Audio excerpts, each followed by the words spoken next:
네, 오늘 함께 나눌 말씀은요, 사무엘상의 이야기입니다. 사무엘상하는 다들 많이 아마 읽어보셨을 것이라 생각이 드는데요. 성경 말씀 중에서 제일 재밌는 부분이 어디냐 하면은 보통 창세기 또는 이 다윗 이야기들 많이 얘기를 하죠.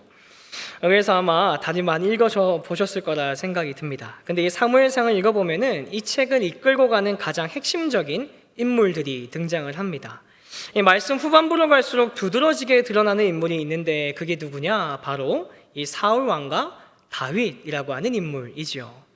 이 다윗이 골리앗을 물맷돌로 맞춰서 죽이고 난 뒤에 계속해서 사울 왕과 이 다윗에 대한 갈등이 기록이 되고 등장을 합니다. 이 사울이 일방적으로 다윗을 미워하고요, 그를 죽이기 위해서 사울이 안간힘을 씁니다. 왜 그렇게까지 이 다윗을 죽이려고 했을까? 이 사무엘이 사울에게 한 이야기가 계속해서 그의 신경을 거슬리게 했던 것 같아요. 이 사울이 하나님의 명령에 순종하지 않고 계속해서 죄를 범함으로 말미암아 하나님께서 그를 버리시고 다른 사람을 택하여 이스라엘의 왕으로 내가 세우겠다라고 하신 말씀을 이 사울은 잊지 않고 기억하고 있었다라는 겁니다. 자, 그리고 그 사람이 바로 다윗이다라는 것을 이 골리앗과의 전투를 통해서 사울은 짐작하게 되는 것이죠. 이 골리앗과의 전투에서 승리하고 이스라엘로 돌아오는데 백성들이 외치던 그 우렁찬 소리를 잊을 수가 없는 거예요. 사울이 죽인 자는 천천히요, 다윗이 죽인 자는 만만이다 라고 외치던 그 이스라엘 백성들의 기쁨의 환호 소리가 계속해서 사울의 귀에 맴돌더라라는 것입니다. 이 사울 자기가 왕인데 왕인 자기보다 다윗이 더 위대한 사람이라고 백성들이 외치던 소리가 어찌 거슬리지 않을 수가 있었겠습니까? 이 자신의 왕위를 위협하는 존재가 다윗이구나 라는 것을 직감하게 되는 겁니다. 하나님께서 자신을 버리시고 새로 택하신 자가 다윗이라는 것을 본능적으로 알아차리게 되더라는 거예요. 자, 이 사건을 이후로 사울은 지속적으로 이 다윗을 죽이기 위해서 최선의 노력을 다합니다. 다윗에게 창을 몇 차례나 던지고요, 그를 죽이기 위해서 군대를 이끌고 그를 찾아다니기 시작합니다. 그렇지만 번번이 하나님께서 다윗에게 먼저 사울의 이 움직임을 알려줌으로써 말미암아 이 목숨을 구하는 게 한두 번이 아니게 됩니다. 자, 이렇게 계속해서 이스라엘 땅 안에서 도망자의 삶을 살던 다윗은 더 이상 이스라엘 안에서는 더 이상 내가 숨을 곳이 없구나, 내가 이스라엘 나라의 이 땅에 거하다가는 잡혀 죽겠구나 라는 것을 깨닫게 되고 이 사울의 칼을 피해 가드왕 아기스에게 망명을 하게 됩니다. 그런데 이게 참 아이러니한 상황인데요, 이 가드가 어떤 지역이었냐? 이 블레셋 사람들의 도시였습니다. 이스라엘과 항상 치열하게 싸우는 블레셋의 한 족장인 가드왕 아가스에게 다윗이 자신의 몸을 의탁하게 된 거예요. 게다가 이 다윗이 죽인 골리앗의 고향이 혹시 어딘지 기억하십니까? 가드였잖아요. 자신이 죽인 이스라엘의 원수 집안에 몸을 맡기게 되더라라는 거예요. 어제의 원수가 오늘의 동지가 되는 아이러니한 상황이 발생하게 된 것이죠. 이 사울이 다윗을 죽이기 위해서 얼마나 열심을 내고 있었는지 이 아기스도 알고 있었을 겁니다. 그래서 그는 다윗의 망명을 받아들이고 시글락이라고 하는 지역을 다윗에게 내어주며 그것을 다스리도록 이야기를 합니다. 자, 이러던 중에 이스라엘과 블레셋이 또다시 큰 전쟁을 벌이게 됩니다. 그래서 아기스도 다윗을 데리고 이제 함께 출전을 하게 된 거예요. 자, 그런데 블레셋의 이 다른 족장들이요, 다윗을 탐탁치 않아 합니다. 당연히 마음에 안 들겠죠. 자신들의 위대한 장군이었던 골리앗을 죽였던 자가, 이스라엘의 영웅으로 불리던 자가 자신들의 뒤편에 서서 함께 전쟁을 참여한다는 것이 그게 썩 기분 좋은 일은 아니지 않겠습니까? 그래서 아기스는 부득이하게 다시 다윗을 사글락 지역으로 다시 돌아가도록 이야기를 하게 됩니다.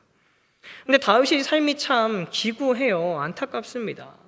이스라엘의 원수인 블레셋에서 몸을 의탁하고 있는 곳도 너무너무 비참한데 여기서도 인정받지 못하고 이리저리 치이는 삶을 살아가고 있는 것이 이 다윗의 현실이더라라는 것이죠.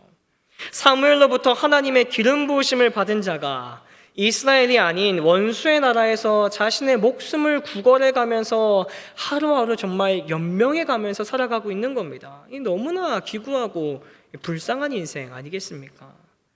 자, 그 후에 이어지는 내용이 오늘 바로 함께 읽은 본문의 말씀인데요. 오늘 본문 말씀 우리 공동번역 성경으로 다시 한번 읽어봤으면 좋겠는데, 제가 한 절, 여러분들이 한 절, 마지막 6절은 함께 읽도록 하겠습니다.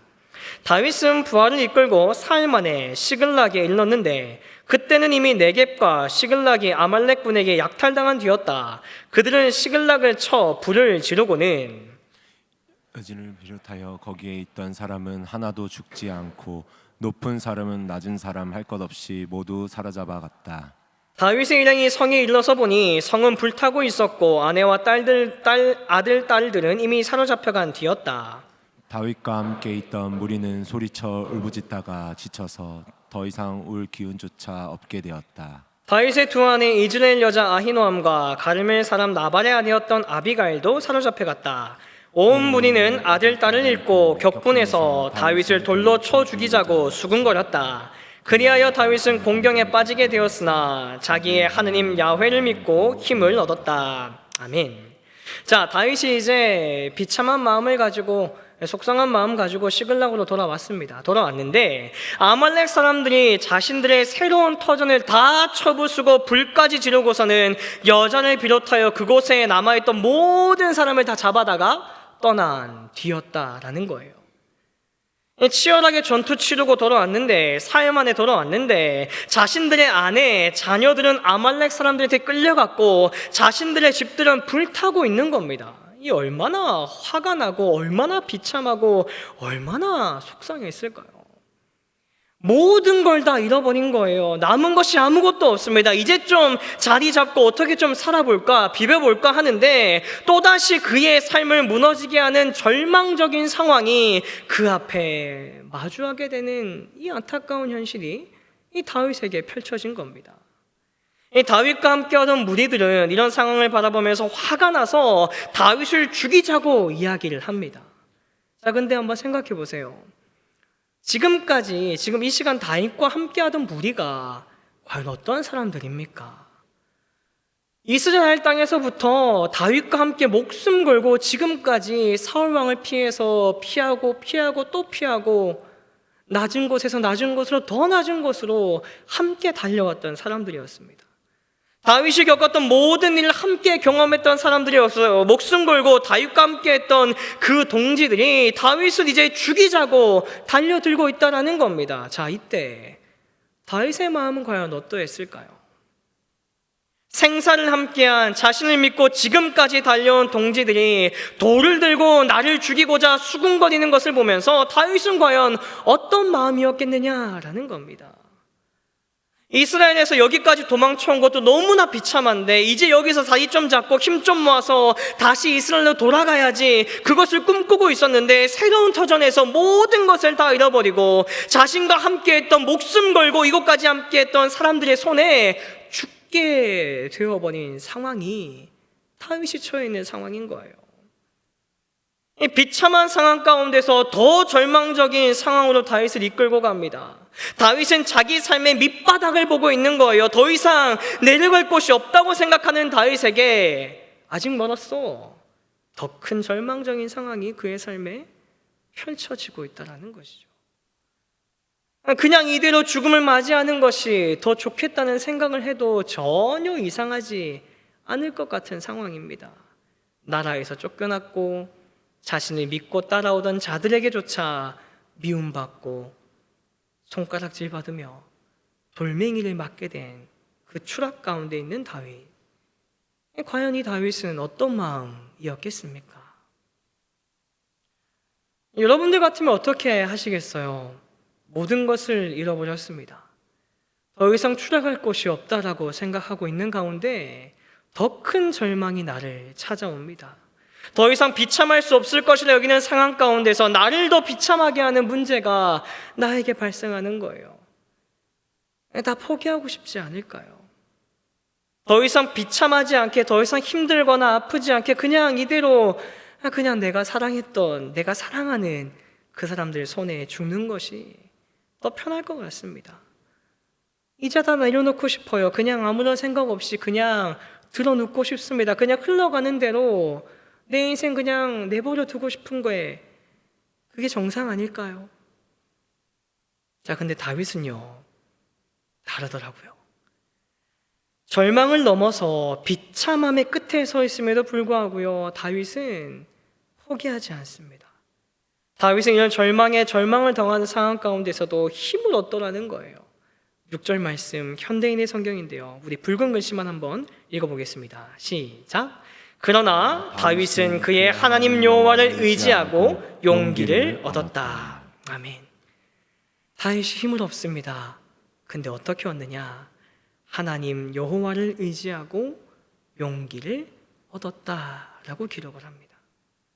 나를 지금까지 도우시고 나의 생명을 지켜주시고 나와 언제나 함께 하셨던 하나님을 믿고 다시 힘을 얻어 달려가더라는 거예요. 골리앗과의 싸움에서 자신과 함께 하신 하나님, 사울의 손에서 나를 끝까지 살리시고 지금까지 나의 삶을 이끌어 오신 하나님을 믿고 신뢰함으로 힘을 얻어 나아갑니다. 이어지는 8절 말씀, 쉬운 성경입니다. 다윗은 여호와께 기도드렸습니다. 우리 가족을 끌고 간 사람들을 뒤쫓을까요? 그들을 따라잡을까요? 여호와께서 대답하셨습니다. 그들을 뒤쫓아 가거라. 그들을 따라잡을 수 있을 것이다. 내 가족을 구할 수 있을 것이다. 아멘. 다윗이 어떻게 나아갑니까? 하나님께 기도합니다. 하나님께 기도해요.